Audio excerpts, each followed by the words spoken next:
We are at Faeeza's home kitchen in the Bo Kaap neighborhood. It's the place to go to taste home-cooked Cape Malay food in this neighborhood. And we can't wait. I'm Steph. And I'm Pete. And that's our 2-year-old son, Hayes. We were selected by AIRBNB to travel the world for a year, calling a new destination home for a month at a time. Follow along. We ordered boboti, which I'm not totally sure what it is yet, but we'll show you, as well as a curry, and we have some samosas and chili bites. After this, we are taking a tour of the neighborhood, so I don't know too much about it now, other than that it's a Cape Malay neighborhood. We're really excited about this food. Samosas. Dipping in this, it's like a sweet chili sauce. Mince, some herbs and spices, freshly fried. Delicious. Hayes is enjoying, what are you eating, Hayes? A chili bite. Oh. I just tasted that chili bite. It's kind of like a pakora. Really nice. Spices are good. Are you enjoying that? My samosa. They're so good. Me too. So good. And he loved the chili bite. Ow! Yeah, he ate it. Okay. Alright, we got the chicken curry, which has some potato in it and some other delicious stuff. Really, and the chicken, super tender. Love the spices, great flavor. What do you want? It's really nice. Not too spicy. Just a nice flavor to it. And then we also got this, the Boboti. boboti, which has kind of got mincemeat and spinach in a... Spinach? Yeah, I think there's spinach inside it, right? I don't think so. No? Okay, maybe no spinach inside it. Well, there's something maybe green in it. But anyway, it's good. It's like a It's got like an egg topping. egg flan type topping to it. Again, with some spices and some onions and the mincemeat. Not too spicy. Very, very delicious. And actually quite light. Even though it doesn't maybe look that light, it's quite light. Alright, one more thing. This roti is so good. It's kind of like a paratha, but maybe a little bit thinner, but just really delicious. Flaky, it's light, it's not like coated in oil or anything like that. It goes really, really well with this chicken curry. And what's really nice is Hayes is having one of those days where he tries everything, which is not necessarily the norm. Also, these guys do they have a cooking school. We unfortunately don't have time to do that today, but if you're here in Cape Town, go and check it out because the food is amazing.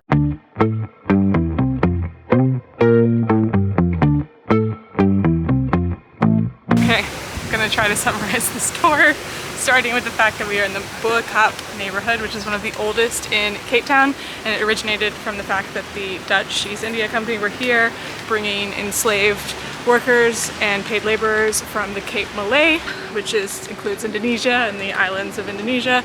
That's why the people here are referred to as Cape Malay. To get here, we walked up Val Street, which is named after a guy called Val, who purchased a bunch of homes and land here to house the paid laborers.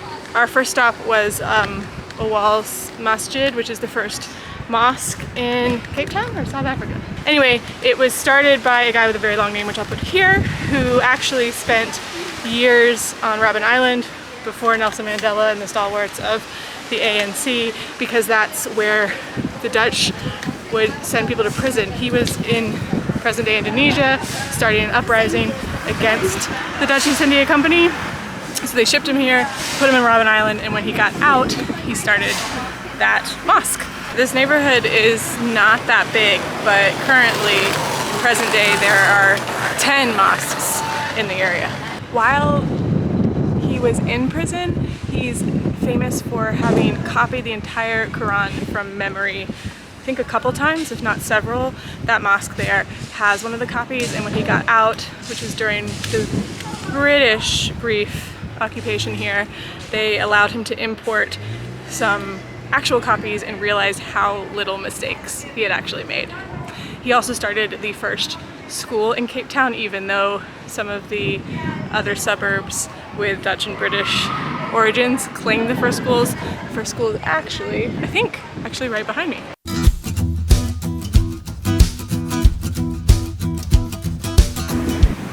Very windy day in Cape Town, so I don't know how well you can hear me, but Valmarie was just telling us about kind of the gentrification issues here. So being such prime real estate right below Signal Hill. Basically because this area is so well connected to the center of the city and contains a lot of spacious, beautiful old homes, lots of businesses and corporations have been buying them up, which raises the taxes. A lot of the residents here are older and they pass the homes from generation to generation. They're pensioners.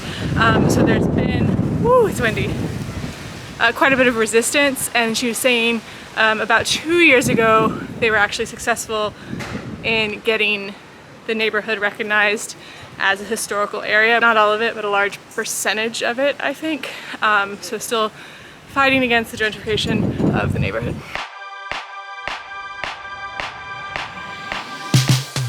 We're now back at Faeeza's kitchen. We were there earlier for lunch and we forgot to have a koesister, which is a famous kind of dessert, which is great because we're having one on this tour.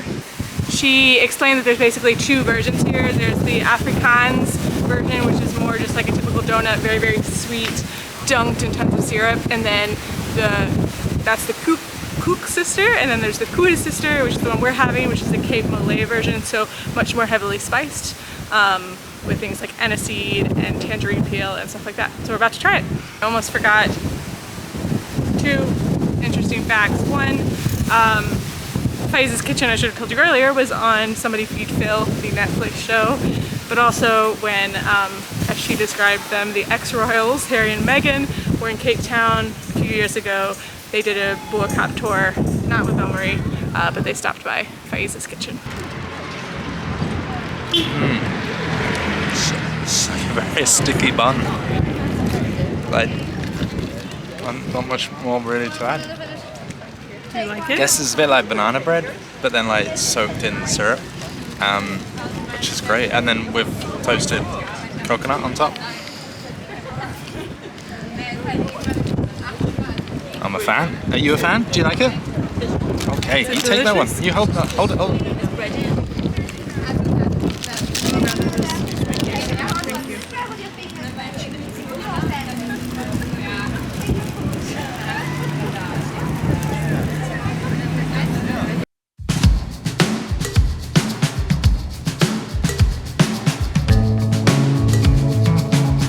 Just went up to see a nice view of Table Mountain and the Bo Kaap neighborhood, and Valmarie told us some, I don't know if you're gonna be able to hear me, it's windy. She just told us some myths of why the houses are those colors, which if you are still watching this video, you've probably already wondered why I haven't answered that at first. 3 stories that you'll hear often are that because the people in this area were enslaved when slavery was over, they were very excited and they painted their houses lots of colors. Timeline doesn't add up on that since slavery ended in 1834 and they haven't been painted bright colors since then. There wasn't the ability to make these colors even back then. Another story is that there was a famous doctor in the neighborhood, but because the houses don't have their numbers posted on them, he got frustrated with people not being able to find him, so he painted his house yellow, and people liked that idea, so then the tailor would paint her house pink, and the koesister maker, cooker, would paint their house purple, and so on and so on. And then there was a theory that the people that worked here often worked at the docks, and they would go and they would drink and then they would wander home drunk, not be able to find their home, so they started painting them so that they could find them. That one doesn't add up because the residents of this area are predominantly Muslim, where they probably don't drink. So those are 3 stories you'll hear but probably aren't true. The real reason she explained is that even though the area is really, really old, the bright colors started in the 90s, and that is simply because most people in this area used to rent their homes, and that's when they were able to purchase them, and they were excited, and it's an expression of individualism, and it looks really pretty. We're on Chiappini Street, which is the most famous, I guess Instagram famous, for better or for worse, probably for worse, street in the area.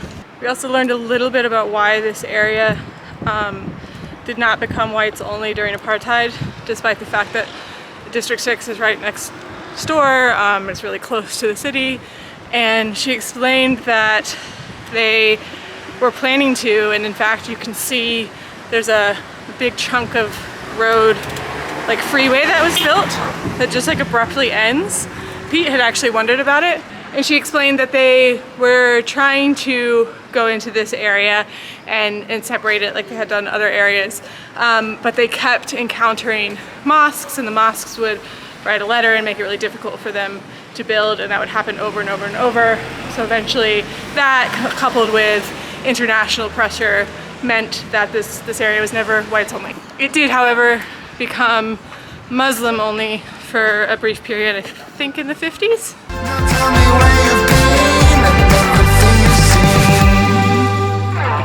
And we ended the tour, and we were, just a funny little anecdote, we were at this spice shop called Atlas Spice. It's been here for 100 years, and they sell two different spice blends, a mother-in-law and a father-in-law, and the mother-in-law is very, very spicy, like mother-in-laws, and the father-in-law is spicy but not quite as spicy, which is really sexist and wrong, but funny. What did you think about that tour? I loved it. It was an experiment to see if Hayes was going to nap, because we did it during his nap time. He napped for about 30 minutes, which was glorious, and then he woke up and got a bit cranky about being stuck in the stroller, but he was still a champ. We're kind of at that like in-between age where he's not young enough to conk out and sleep throughout a whole walking tour, and he's not old enough to really understand what they're saying and be interested in the stories. So that's one downside to traveling with a 2-year-old. But we love walking tours, so we still bring him along. Thanks for watching this video. If you liked this one, we think you might enjoy when we went on a walking tour in Bangkok. That one's on the screen now, so take a look. Like and subscribe to follow along.